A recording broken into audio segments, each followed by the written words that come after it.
Polres Metro Bekasi Kota melaksanakan konferensi pers pengungkapan pelaku yang melakukan penganiayaan secara bersama-sama, mengakibatkan korban luka berat dan kepemilikan senjata tajam dari kejadian tawuran yang terjadi pada hari Senin 27 Mei 2024 sekitar pukul 17.38 menit.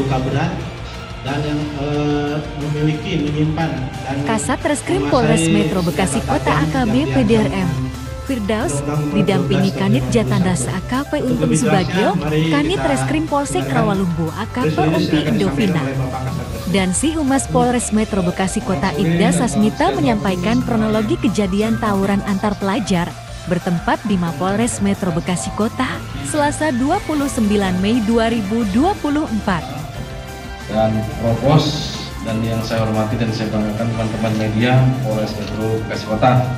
Pada sore hari ini Polres Metro Bekasi Kota akan melaksanakan press release pengungkapan para pelaku yang melakukan penganiayaan secara bersama-sama yang mengakibatkan korban luka berat dan atau kepemilikan senjata tajam dari peristiwa atau kejadian tawuran yang terjadi pada hari Senin tanggal 27 Mei 2024 sekitar pukul 17.38 waktu Indonesia bagian Barat.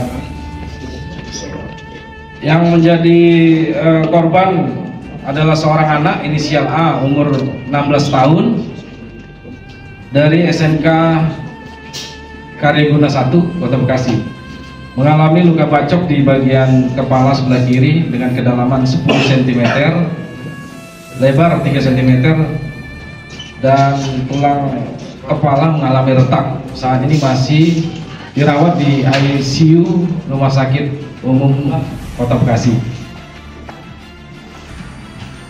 Pada hari Senin tersebut,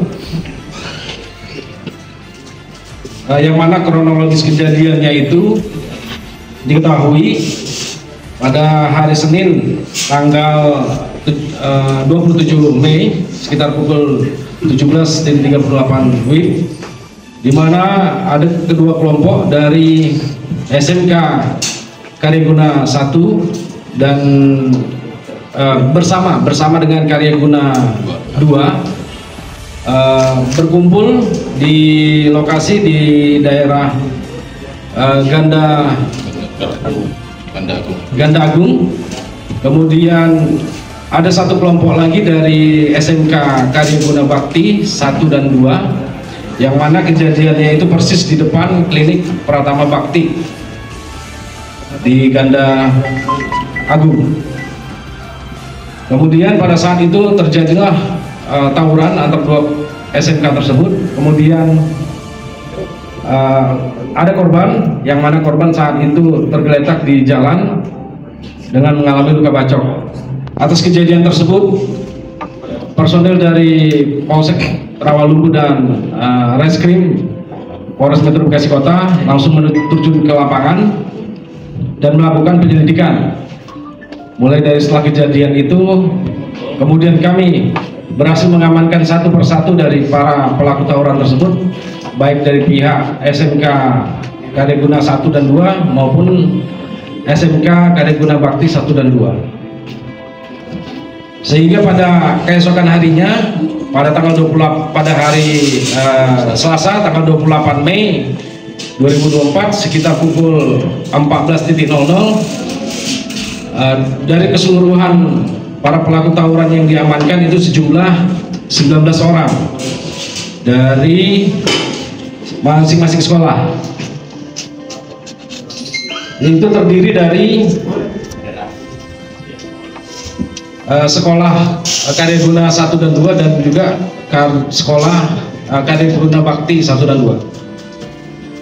Dari 19 orang yang diamankan dan dilakukan serangkaian penyelidikan dan penyidikan, tim penyidik melakukan gelar perkara dan menetapkan 11 orang anak sebagai pelaku. Dari 11 orang anak sebagai pelaku ini, dua anak sebagai pelaku diduga melanggar pasal 170 KUHP, yaitu inisial SB umur 16 tahun dari SMK KGB 1 Kota Bekasi, dan MA umur 16 tahun dari SMK KGB 1 Kota Bekasi. Peran dari masing-masing pelaku ini yang diduga melanggar pasal 170 KUHP. Dari SB, perannya itu melakukan pembacokan terhadap korban menggunakan sebilah celurit bergagang kayu. Yang mana anak sebagai pelaku SB ini mengayunkan sajam jenis celurit ke arah korban. Kemudian anak sebagai pelaku inisial MA, perannya menendang perut korban sebanyak 1 kali menggunakan kaki kanan sehingga korban terjatuh. Yang seperti yang video yang viral di media sosial, korban tergeletak di jalan. Kemudian ada 9 pelaku yang ditetapkan sebagai anak sebagai pelaku. Ini diduga melanggar pasal 2 Undang-Undang Darurat nomor 12 tahun 1951, yaitu inisial ZM umur 15 tahun dari SMK KGB 1 Kota Bekasi. Kemudian RS umur 15 tahun dari SMK KGB 1 Kota Bekasi. Yang ketiga BN 16 tahun dari SMK KGB 1 Kota Bekasi. 4 HH umur 17 tahun dari SMK KGB 1 Kota Bekasi. Kelima MR 17 tahun SMK KG 2 Kota Bekasi. MG umur 16 tahun SMK KG 1 Kota Bekasi. SBN 16 tahun SMK KG 2 Kota Bekasi. MI 16 tahun SMK KG 2 Kota Bekasi. Dan terakhir yang ke-9 RA 17 tahun SMK KG 2 Kota Bekasi. Jadi keseluruhan pelaku ini dari SMK KG 1 1 orang, dari SMK KG 2 4 orang, dan SMK KGB itu 6 orang. 6 orang anak pelaku, anak sebagai pelaku.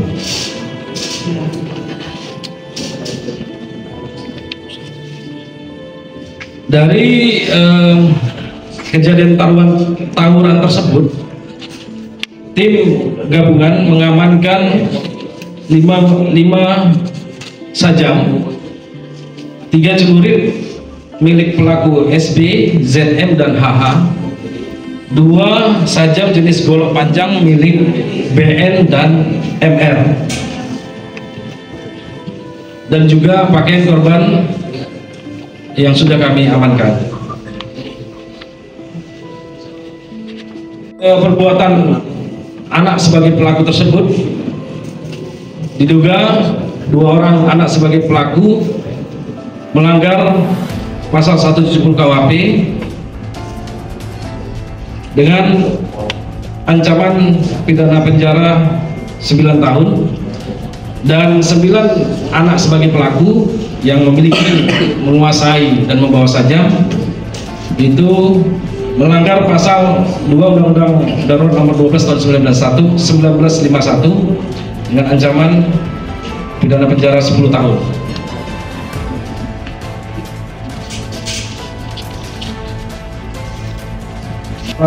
Pengungkapan kasus tersebut mungkin ada yang dipertanyakan dari teman-teman media.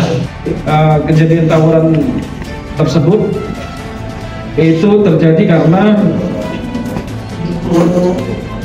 dari pihak sekolah SMK KGB melalui media sosial Instagram memprovokasi atau mengajak SMK KG 1 dan 2 untuk bertemu di TKP. Nah, seperti itu. Ya, jadi adanya ajakan dari salah satu sekolah sehingga kedua belah pihak bertemu di TKP untuk melakukan tawuran. Sajam untuk sajam dari mana? Sajam diamankan dari rumah masing-masing pelaku. Maksudnya dia sudah membekali diri atau apa sudah? Ya, sudah membekali diri, disimpan di rumahnya. Masa yang korban yang terluka kan ikut tawuran juga ya, salah satu pelaku tawuran, bakal kena pasal juga ya? Iya, terhadap korban sesuai dengan hasil pemeriksaan saksi-saksi Ya, terbukti memiliki dan membawa sajam pada saat di TKP. Ya, nanti kita akan proses juga korban sebagai anak, sebagai pelaku. Berarti ada korban tersangka juga nih? Ya, karena ini anak di bawah umur, jadi sebutannya itu anak sebagai pelaku. Kondisi korban saat ini masih dirawat di ICU, masih belum sadar sepenuhnya. Itu hasil dari komunikasi tim penyidik dengan orang tua korban. Luka parah di mana? Di kepala sebelah kiri.